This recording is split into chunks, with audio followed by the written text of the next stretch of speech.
Up on Citrus TV News live at 6, how Syracuse University is supporting those impacted by sexual violence as part of the National Sexual Assault Awareness Month. And Shopping Town Mall is home to more than just retail stores. A local nationally ranked skateboarder calls the mall's skate park his home. We'll tell you his story.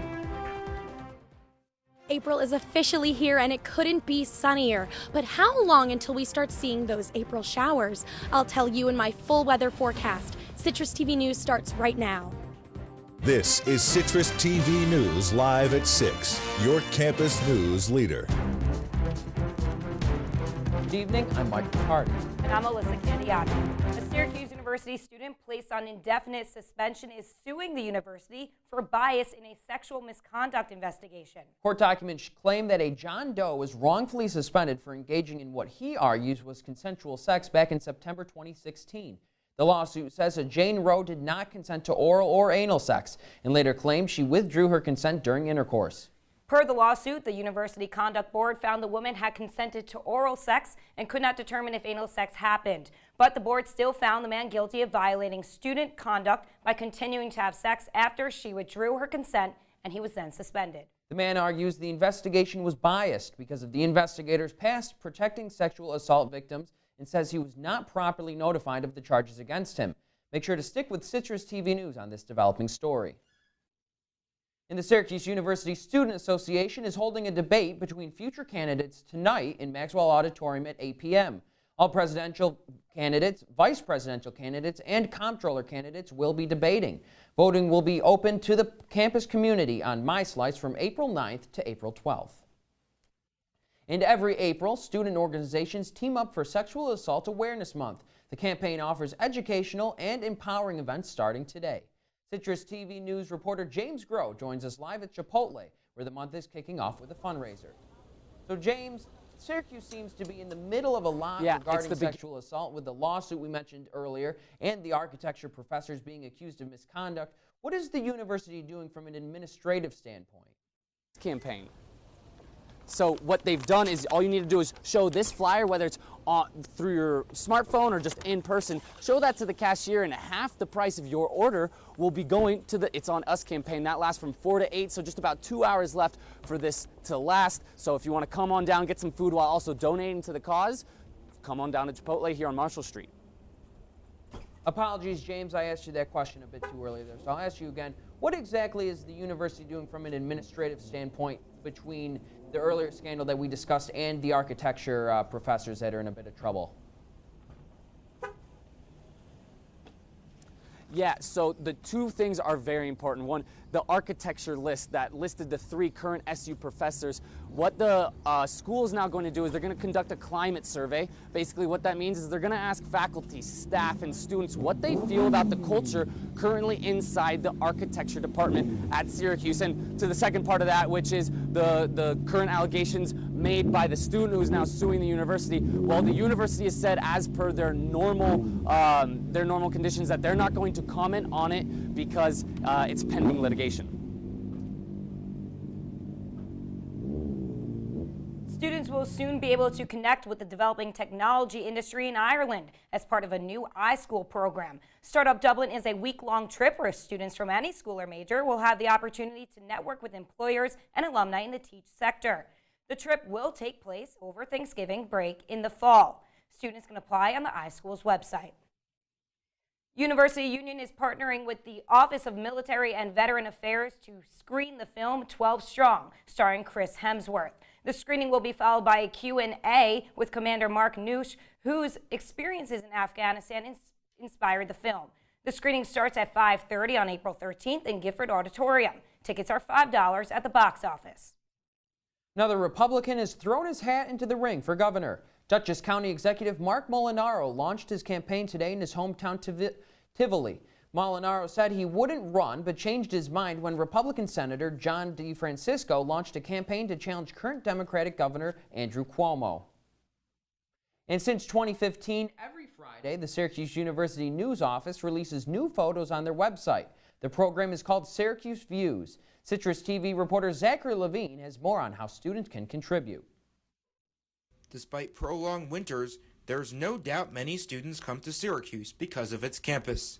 From sunsets on the promenade to snow-covered trees, Syracuse is full of views. You share it on Instagram or post it on Facebook, but how does the larger campus community ever see it? The answer is Syracuse Views. Syracuse Views started in 2015, and it was actually an offshoot from a social media initiative from fall of 2014. And the reason why we started it is because we see Syracuse University members living and breathing the campus experience. And a lot of times they're showing that through their photos and sharing it online through social media. And we really wanted to give a chance to put all those images together, showcase it to the greater community, and then find a way to really share it to a wide audience. Out on the quad, on the promenade, maybe even in class. All it takes is your phone to capture a photo for Syracuse Views. Photos come from all places. You can submit online on the SU News page, news.syr.edu. People can tag us in social media at SyracuseU. Sometimes even whenever we're monitoring and taking a look at social media, we'll see some really great image that we're like, oh, we want to use this. So it comes from all over the place. People can email it, they can submit, they can tag us. So we're always happy to find it wherever we can. Next time you see something memorable on the quad, take out your phone, take a photo, and maybe you'll go viral around campus. Zachary Levine, Citrus TV News. And Syracuse Views doesn't stop during the summer either.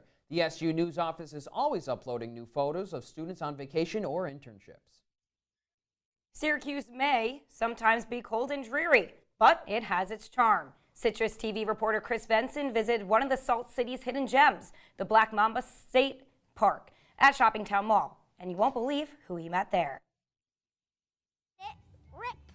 As a little kid, you kind of need something to burn off the energy and stuff over the course of the day. So my wife wanted to put him into dance classes, and we walked through. There we go.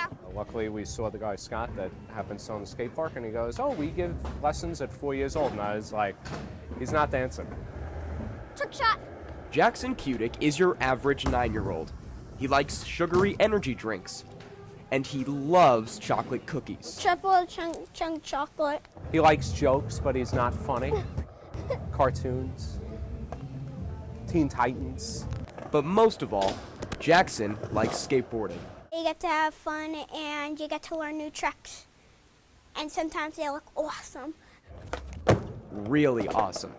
But not every trick goes according to plan, and sometimes hopping back on the board after a tough fall can be scary. But that's where Dad comes in. Like he told me, don't cry, just say ouch. That's kind of what I told him. Like, hey, you could either do it or not do it, but it's a lot cooler if you do it. As you can probably tell, a big spill never kept Jackson down for long. I do this every single day. Jackson is so good, he regularly places in national competitions with skaters sometimes twice his age. But for Jackson, this is only the beginning. I want to be a pro skateboarder. That's my dream when I grow up, and I want to be the best of the best.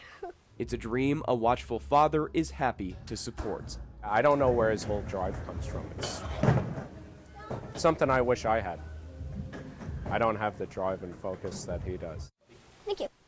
Chris Venzen, Citrus TV. Jackson's rise to stardom in the skateboarding community is rare. If he goes pro, he'll be the only active professional skateboarder from Syracuse. Well, Alyssa, the rain has stopped for a few days now. We're slowly but gradually getting warmer here. Very few signs of snow left in Syracuse. That's my hope. That is sincerely the hope. Yeah, we I hope know we don't for all see of any more Syracuse. the rest of the season. Yes, and Jenna Babiak is live here to tell us more. I don't know, guys. I think Mother Nature might be playing a practical joke on us with all this, all this sun today. I know April Fool's Day was yesterday, but it's April. But unfortunately, we are going to be seeing some rain coming in tomorrow morning soon. So enjoy that sun you have for the rest of the evening, but tomorrow it will be raining, and I'll tell you more in my full weather forecast coming up later in the show. All right, thanks, Jenna. And coming up, another teacher walkout shuts down schools in the South. Find out what educators are demanding before they return to the classroom. And China places new tariffs on a number of American goods. How it could impact you after the break.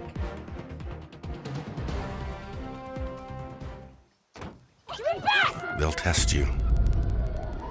Try to break your will. But however loud the loudness gets, however many cheese puffs may fly, you're the driver, the one in control. Stand firm. Just wait. And move only when you hear the click that says they're buckled in for the drive. Never give up till they buckle up. They call me Maxie, but I prefer tripod. I was your above-average four-legged homie, and then wham, bam, minivan. Some people pity me. Now that's lame. I still run, fetch, and swim. And the ladies love me. I'm the ultimate wingman. Just don't ask me to high five.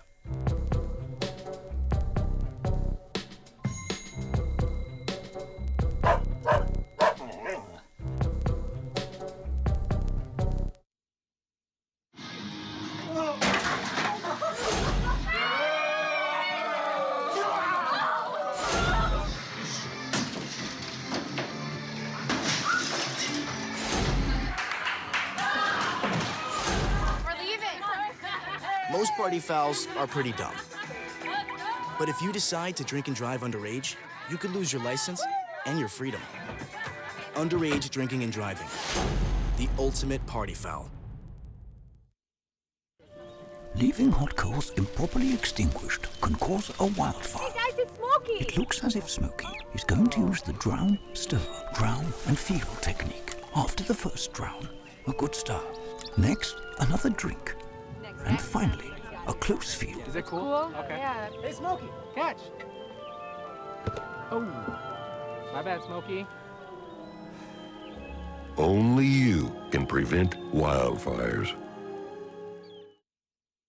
If you see news happening on campus, in Syracuse, or across the nation, call the Citrus TV newsroom, 315-443-1177, or tweet at CitrusTV News, your campus news leader. Teachers in Oklahoma and Kentucky are participating in a walkout today to protest low salaries and limited education funding. Several school districts in the states were forced to close as educators marched at the capitals to demand action. In Kentucky, the walkout was in response to a controversial pension bill, while Oklahoma teachers marched to protest education budget cuts. The protests were inspired by teacher walkouts in West Virginia last month. Police in California say the fatal plunge of an SUV off a cliff may have been a deliberate act. Data collected from the scene of the crash suggested that the car was traveling at a high rate of speed and made no attempt to stop when it left the road last Monday. Sarah and Jennifer Hart, along with 3 of their 6 children, were found dead in the SUV. 3 of their other children are believed to be missing. Police are now looking for a motive. And a data breach has compromised personal information for more than 5 million customers at retail store chains, including Saks Fifth Avenue, Saks Off Fifth, and Lord & Taylor. Cybersecurity firm Gemini Advisory says credit and debit card numbers were stolen from more than 130 stores, mostly in New York and New Jersey. The chain's parent company, Hudson's Bay Co., says it is investigating the breach. China has imposed high duties on a high number of American exports in response to tariffs placed on Chinese aluminum and steel last month. More than $3 billion of American goods, including pork, apples, and sparkling wine, will be subject to the tariffs, which range from 15% to 25%. And Wall Street has taken notice. The Dow dropped over 500 points today after the announcement. The move is the latest in the dispute between China and the U.S., which many are calling a developing trade war. And an annual march of migrants to the U.S.-Mexico border is drawing extra attention this year due to toughening immigration laws. This year's caravan is the largest group yet, with more than 1,000 Central American migrants making their way to the border. Many say they are escaping violence and poverty in their home countries. President Trump called for an end to the annual marches on Twitter and criticized Mexico for not stopping the migrants. 7 people are dead in India following protests demanding prosecutions for protections for the country's lower castes. Tens of thousands of people took to the streets to call for a review of a Supreme Court decision that they say leaves lower castes vulnerable to discrimination. Protesters say the country's dilute population of nearly 200 million still face daily hardship due to the strict Hindu caste system. And coming up, Syracuse Grows is a network of local gardens. We'll tell you how this group is impacting the community. And some snow fell yesterday. Could more be on the way? Weather anchor Jenna Babiak will tell you what to expect after the break.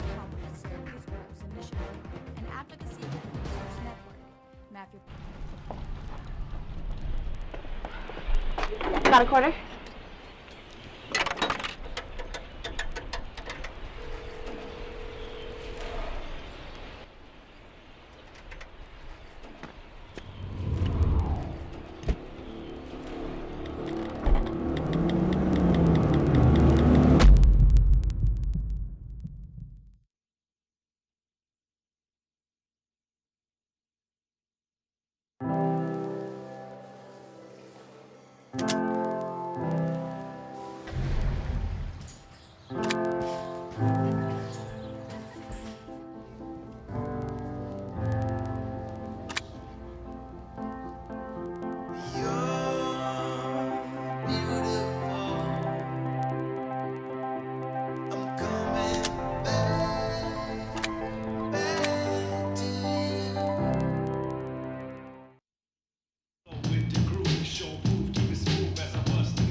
From the CitrusTV Weather Center, this is SU's most accurate weather forecast. Welcome back to Citrus TV News. Now, taking a look at your weather for tonight, it is going to be getting significantly colder. The clouds are going to be moving and it's going to be 31 degrees. And we're not going to be expecting any rain tonight. But then looking at our future radar, we can see there's rain coming in from the west. And then tomorrow around 10 a.m., it's going to be very rainy. It's going to continue throughout the day. So when you wake up tomorrow, depending on how early your classes are, around 8 a.m., 9 a.m., it will be really cloudy, but the rain won't start just yet. But then looking at your forecast, it's going to be about 44 degrees, so not too cold. You can wear more of a lighter raincoat, cloudy and becoming rainy throughout the day. And then planning your day, it's actually going to be warmest at night. It'll be warmest at 10 p.m. because Wednesday is going to be extremely warm. So the temperature is going to be climbing throughout the night, and then it'll be even warmer the next day. Looking at our current temperatures throughout the area, pretty consistent other than in the north and the south. We're seeing significant differences with the temperatures between Rochester and Elmira, an 8-degree difference. And then looking at temperatures this week, the temperatures are going to peak on Wednesday, 56 degrees. Now that's really warm, but unfortunately they are going to dip down towards the end of the week. Thanks guys, back to you. Thanks, Jenna. Now, spring is just around the corner and nature is showing its first signs of awakening. Our reporter Aitlin Hansen investigates how community gardens may help fight hunger in central New York. Where do you get your fresh produce? Is it Aldi? Or is it Wegmans? Or do you usually go to your local corner store like this one? In the summertime, the answer for some people is their local community garden. Today, the city of Syracuse can pride itself on over 20 community gardens located in various low-income neighborhoods. Many of these gardens were created with the help of the Syracuse Grows Initiative, an advocacy and research network. Matthew Pottinger, a professor of landscape architecture at SUNY ESF, says that food is not the only thing the gardens provide. And they become really important anchors in the community when all sorts of other things are going on. There's the garden, and it's been maintained for, in some cases, decades. In late March, community gardens such as this one, the Holly Green Community Vegetable Garden, still resemble deserted plots of land. But come summertime, they produce a bounty of fresh food that directly benefits their neighborhood. While it is hard to measure the garden success in pounds of produce, Pottinger says studies have shown that community gardens really do make a difference. The value of the produce that was being produced in the community gardens is well over $1 million. I think close to $2 million. A great effort to bring the community together. Until the weather starts to warm up, your best bet is getting your produce in stores. Coming up in sports, we're going to take a little look at history. Grab your pens and paper because we've got a lot to address. Syracuse lacrosse looked to join exclusive territory. Orange women's tennis tried to pull out its biggest win in program history, and we've got a national championship tonight. All that and more when we come back.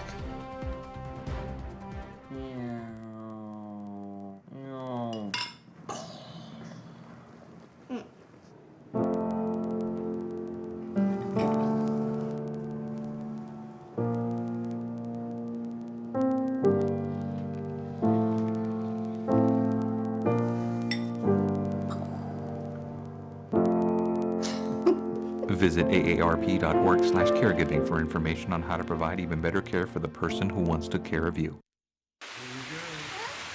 Here we go. We're gonna go out there in the rain. You're gonna get wet. All right, here we go.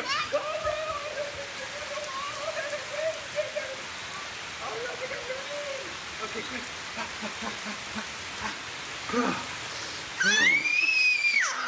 Oh yeah, yes. So much fun. Mwah.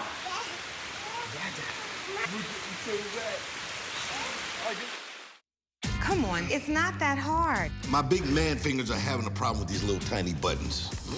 Whoa, watch it there. Your blood pressure's gonna go through the roof. Tell me about it. I'm trying to learn how to get it down. Instead, it keeps going up. High blood pressure can increase the risk for heart attack or stroke. Learn how to keep yours at a healthy range. Ever hear a voice command?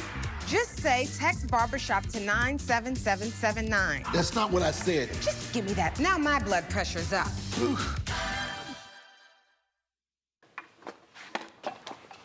Did you hear about the pony with a sore throat?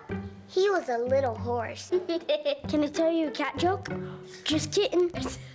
Why couldn't the Why was the basketball court all wet?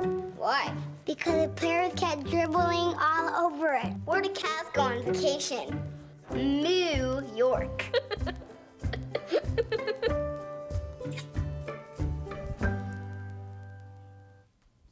And now, your Citrus TV Sports Report. Welcome back to Citrus TV News Live at 6. I'm Matt Liberman. Coming off a one-goal win last week at Duke, Syracuse came into this weekend riding some momentum. With Notre Dame heading into the Dome, the Orange was looking for win number 900 in program history, as well as a share of the ACC title.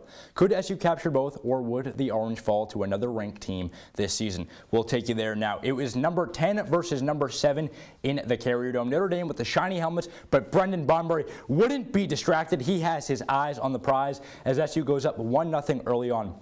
But after taking a 3-0 lead, Notre Dame battles right back. Drew Shantz there at the end of the first quarter as time expires brings it to 3-2, and Brian Costable here ties it up at 3 apiece early in the second quarter. SU would go into halftime up 5-4, but after the break, it was all Orange. Tucker Dordevic to Stephen Race-Fizz here as he rips it home, and on the next play, Dordevic says, nope, I want this for myself. Catches it, spin move, one-handed. Don't do him like that, Tucker. Syracuse goes up 8-5 and would go on to win 10-6 in the Carrier Dome, taking down the number 7 Fighting Irish. What a game if you're SU. It gives you at least a share of the conference championship. You hold one of the country's top teams to just 6 goals while moving ahead of them in the polls, and Damandana takes home ACC Defensive Player of the Week, and the Orange joins Johns Hopkins as the only 2 teams in NCAA history with 900 wins. It feels like head coach John Desko has been around for all of them, and his players wouldn't have it any other way. I mean, it just makes you, all of us, like on our team, grateful for all the teams that play before us, just to put us in the position that we are to be able to, call ourselves the 900th win. Kind of be able to be part of it, especially in such a great win for a team, coming back to the Dome after a couple of bad losses here. To be able to bounce back and get this 900th win, I think is pretty special. It was a big weekend for the men, not so much for the women, who have now lost 3 of their last 4 after falling to Duke by 7 this Saturday at home. SU scored the first goal of the game and then never led again. The loss drops the Orange all the way down to number 18 in the country, and things don't get any easier for the Orange as it hits the road to face number 6 Loyola on Thursday in Baltimore.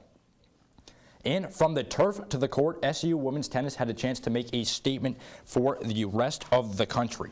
Georgia Tech came into this game the third-ranked team in the nation, and they left in bitter defeat. Syracuse put together its biggest win in program history coming into this game. Head coach Eunice Lamont said that his team wasn't coming in just to play well, they were coming in to win.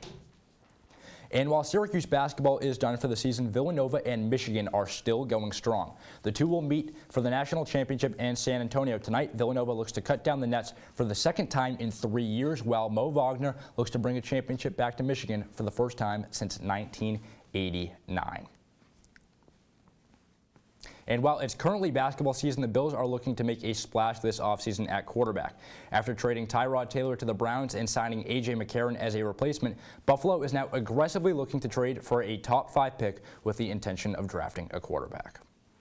All right, Matt, I certainly didn't have Michigan or Villanova in my championship game. My bracket's completely done. Who do you got tonight? I have Villanova. There are just too many shooters. Michigan's defense is playing very well, but Villanova has just been dominant recently.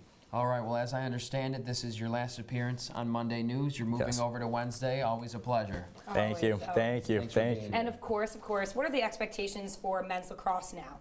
Well, coming off the win against Notre Dame, now you put them with 2 wins against 2 great teams in Duke and Notre Dame. They've already captured a share of the ACC title. I think that they could be well on a winning streak. All right, Matt, thanks. Thanks so much. Citrus TV, we'll be right back. They said a bottle was just a bottle.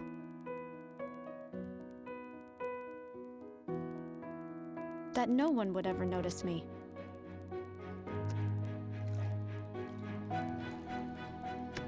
But I knew I could be more. That one day, I would make people smile.